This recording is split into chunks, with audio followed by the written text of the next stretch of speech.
It was the hottest trend in winter sports this season. Combining elements of downhill skiing, skateboarding, and windsurfing, the snowboard is taking over Alberta's slopes. 5 years ago, snowboards were banned from all but 2 ski resorts. Now they're virtually everywhere.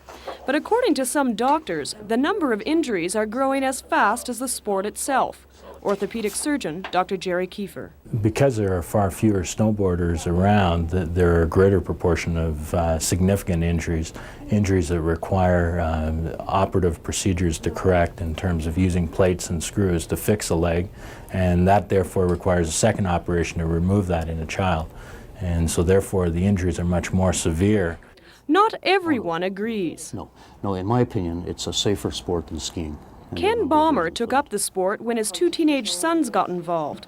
Now he's starting up the Alberta Snowboarding Association. He says injuries are a natural result of a new sports phenomenon. I've often said that if every skier on the slope was in their first or second year and under the age of 20, you'd see an awful lot of accidents and an awful lot of crazy people.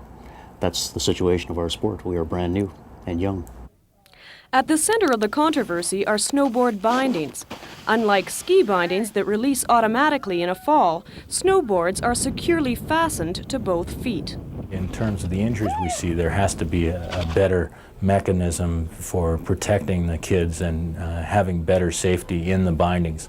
I'm not an equipment expert, but certainly the children all seem to complain, and the young adolescents, a lot of the boys who are sustaining the injury say, if only I would have had a boot that I could have slipped out of, I might not have been here. But even that is at issue. Dr. Preston Wiley. With the 2 feet being anchored securely to the board, your one leg is actually splinting the other leg in a sense, so that you're moving the whole body from the ankles to the hips instead of just one limb, which inherently makes you stronger. A snowboard salesman, Jerry Kozan, says manufacturers have been experimenting with releasable bindings for years.